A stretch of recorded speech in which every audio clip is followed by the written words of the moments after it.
Perkenalkan, nama saya Eviona Nabila Naomi dengan NIM 64230021. Di sini ada latar belakang. Sumber daya manusia atau SDM sangat penting bagi keberhasilan dan keberlanjutan kegiatan ekonomi, baik di sektor formal maupun informal. Sebagai komponen penting dalam kerangka ekonomi Indonesia, sektor informal berperan sebagai jaring pengaman sosial di saat pilihan pekerjaan resmi terbatas. Meskipun demikian, sektor informal seringkali menghadapi sejumlah kesulitan, termasuk jam kerja yang panjang, pendapatan yang tidak menentu, dan kurangnya perlindungan sosial seperti asuransi kesehatan dan jaminan hari tua. Salah satu contoh terbaik sektor ekonomi informal dengan jam kerja tidak lazim adalah Pasar Kue Subuh Senen di Jakarta Pusat. Oleh karena itu, judul penelitian ini adalah pengaruh jam kerja dan pendapatan terhadap kesejahteraan pedagang di Pasar Kue Subuh Senen, Jakarta Pusat. Lalu, rumusan masalah. 1. Apakah jam kerja berpengaruh secara parsial terhadap kesejahteraan pedagang di Pasar Kue Subuh Senen? 2. Apakah pendapatan berpengaruh secara parsial terhadap kesejahteraan pedagang di Pasar Kue Subuh Senen? Ketiga, apakah jam kerja dan pendapatan berpengaruh secara simultan terhadap kesejahteraan kerja pedagang di Pasar Kue Subuh Senen? Lalu ada tujuan penelitian. 1. Ada untuk menganalisis pengaruh jam kerja terhadap kesejahteraan pedagang di Pasar Kue Subuh Senen, Jakarta Pusat. 2. Untuk menganalisis pengaruh pendapatan terhadap kesejahteraan pedagang di Pasar Kue Subuh Senen, Jakarta Pusat. 3. Untuk menganalisis pengaruh jam kerja dan pendapatan secara simultan terhadap kesejahteraan pedagang di Pasar Kue Subuh Senen, Jakarta Pusat. Deskripsi konseptual. Pertama, ada pengaruh jam kerja. Jam kerja merupakan salah satu faktor penting yang mempengaruhi tingkat produktivitas dan kesejahteraan seseorang dalam bekerja, termasuk pada sektor informal seperti pedagang di pasar tradisional. Indikatornya lama waktu bekerja, frekuensi hari kerja, waktu istirahat, waktu lembur. Kedua, ada pendapatan. Kesejahteraan seseorang sangat dipengaruhi oleh pendapatannya, terutama jika mereka bekerja di sektor informal seperti pedagang pasar tradisional. Indikatornya besarnya pendapatan total per periode, pendapatan utama, pendapatan per kapita rumah tangga, pendapatan real. Ketiga, kesejahteraan pedagang. Kesejahteraan tenaga kerja merupakan elemen fundamental dalam pembangunan ekonomi dan sosial, terutama dalam konteks sektor informal yang seringkali luput dari perhatian kebijakan publik. Indikatornya kebutuhan sosial atau dasar, kondisi ekonomi, pendidikan, kesehatan, keamanan sosial atau jaminan sosial, relasi sosial, kesejahteraan subjektif. Baik, di sini ada kerangka berpikir.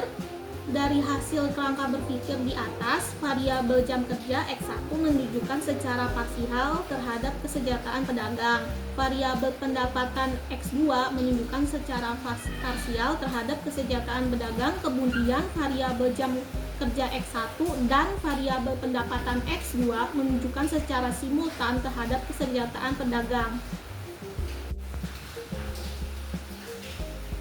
Baik, di sini ada hipotesis. Di sini ada HO1, diduga terdapat pengaruh antara jam kerja terhadap tingkat kesejahteraan pedagang. HA1 diduga terdapat pengaruh jam kerja terhadap tingkat kesejahteraan pedagang. Lalu ada HO2 diduga tidak terdapat pengaruh pendapatan terhadap tingkat kesejahteraan pedagang. HA2 diduga terdapat pengaruh pendapatan terhadap tingkat kesejahteraan pedagang. Lalu ada HO3 diduga tidak terdapat pengaruh antara jam kerja dan pendapatan terhadap tingkat kesejahteraan pedagang. Lalu ada HA3 diduga terdapat pengaruh antara jam kerja dan pendapatan terhadap tingkat kesejahteraan pedagang. Saya Anggi Hartini dengan NIM 64230042. Desain penelitian disusun dengan menguraikan tahapan penelitian secara berurutan, mulai dari penyusunan latar belakang, perumusan masalah, serta penetapan landasan teori sebagai dasar konseptual penelitian. Setelah itu, penelitian itu menentukan populasi dan sampel serta melakukan pengumpulan data sesuai kebutuhan penelitian. Berdasarkan teori yang relevan, penelitian merumuskan hipotesis yang selanjutnya dianalisis melalui uji instrumen, uji asumsi klasik, dan uji hipotesis. Dengan regresi linear berganda, keseluruhan proses tersebut digunakan untuk memproses hasil penelitian yang kemudian dirangkum dalam bentuk kesimpulan dan saran. Selanjutnya ada jenis penelitian. Jenis penelitian yang digunakan yaitu menggunakan metode penelitian kuantitatif. Selanjutnya ada populasi dan sampel. Populasi pada penelitian ini adalah seluruh pedagang di pasar kue subuh Senen sebanyak 100 pedagang, dan sampel pada penelitian ini sebanyak 100 responden. Selanjutnya ada teknik pengumpulan data. Yang pertama itu ada studi kepustakaan. Metode ini dilakukan dengan mengumpulkan data melalui kegiatan membaca, menelaah, serta merangkum berbagai sumber yang berkaitan dengan penelitian seperti buku, jurnal daring, artikel, maupun media cetak lainnya. Yang kedua itu ada observasi. Metode observasi merupakan teknik pengumpulan data yang dilakukan melalui pengamatan langsung disertai pencatatan terhadap kondisi maupun perilaku objek penelitian. Yang ketiga adalah kuesioner.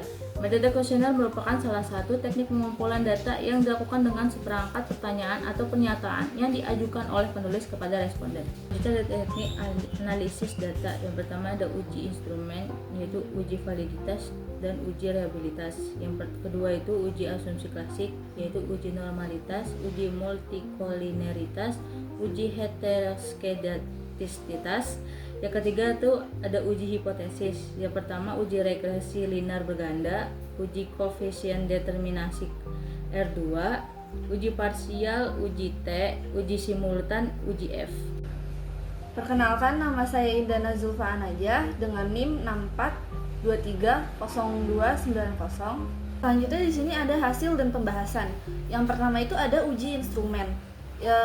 Hasil uji validitas, di mana di sini hasil uji validitas yang dilakukan pada ketiga variabel tersebut memiliki nilai R hitung lebih besar dari R tabel, yaitu 0,1966.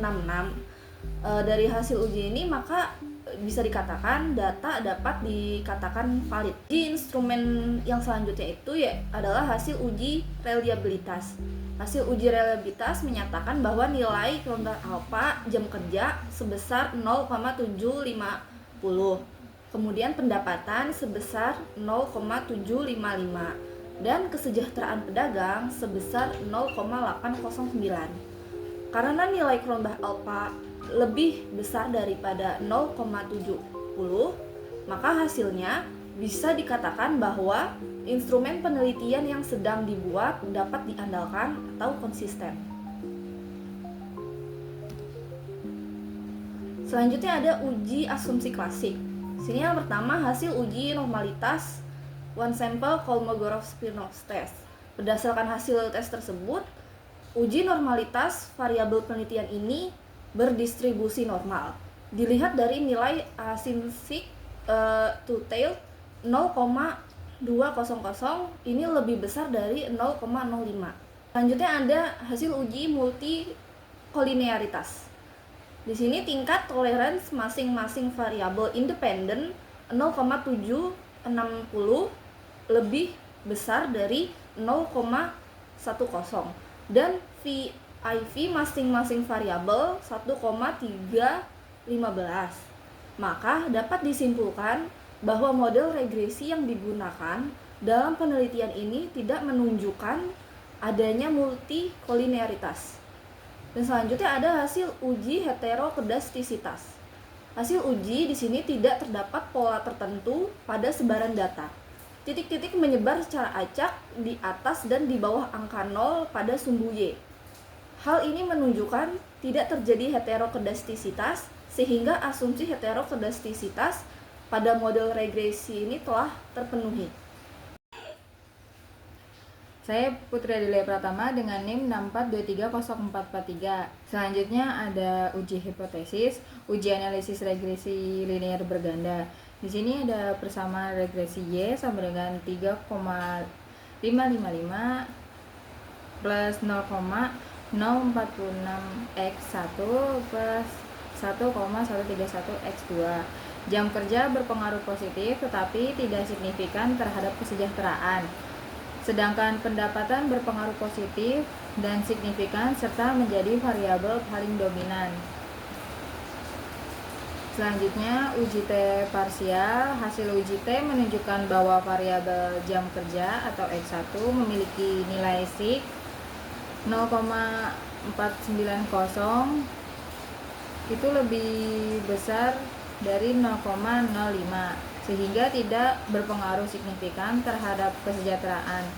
Maka HO diterima sedangkan HA ditolak.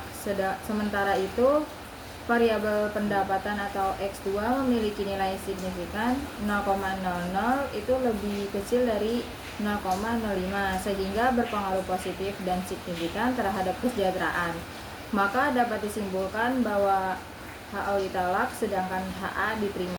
Selanjutnya ada uji F simultan. Hasil uji F menunjukkan nilai signifikannya 0,00 itu lebih kecil dari 0,05 dan F hitungnya 119,285 lebih besar dari F tabel yang hasilnya 3,09 sehingga jam kerja dan pendapatan secara simultan berpengaruh signifikan terhadap kesejahteraan. Dengan demikian, model regresi dinyatakan layak digunakan, menunjukkan bahwa HO ditolak sedangkan HA diterima. Selanjutnya ada uji koefisien determinasi. Nilai pada adjusted R-square sebesar 0,705 atau 70,5% yang artinya pengaruh jam kerja dan pendapatan terhadap kesejahteraan pedagang pada pasar kue subuh Senin sebesar 70,5%, sedangkan sisanya 29,5% dipengaruhi oleh variabel-variabel lain selain jam kerja dan pendapatan. Perkenalkan, nama saya Salsabila Azara dengan NIM 64230022. Selanjutnya ada kesimpulan dan saran. Kesimpulan, jam kerja tidak berpengaruh signifikan terhadap kesejahteraan pedagang yang menunjukkan bahwa lamanya waktu bekerja belum tentu meningkatkan tingkat kesejahteraan. Yang kedua, pendapatan berpengaruh positif dan signifikan terhadap kesejahteraan pedagang, sehingga semakin tinggi pendapatan yang diperoleh, semakin meningkat pula kesejahteraan pedagang. Ketiga, secara simultan, jam kerja dan pendapatan berpengaruh signifikan terhadap kesejahteraan pedagang dengan kontribusi sebesar 70,5%, sedangkan sisanya dipengaruhi oleh faktor lain di luar penelitian. Selanjutnya ada saran. Yang pertama, untuk pedagang pasar kue subuh Senin, pedagang disarankan mengatur jam kerja dan waktu istirahat dengan baik, meningkatkan keterampilan manajemen usaha, serta melakukan diversifikasi sumber pendapatan agar usaha lebih efisien dan berkelanjutan. Kedua, untuk pemerintah dan pembuat kebijakan, pemerintah perlu memberikan dukungan melalui jaminan sosial, akses pembiayaan, dan pelatihan kewirausahaan, serta mengintegrasikan sektor informal dalam pembangunan ekonomi nasional. Yang ketiga, untuk penelitian selanjutnya disarankan menambah variabel penelitian dan menggunakan pendekatan kualitatif atau komparatif untuk memperkaya analisis kesejahteraan pedagang.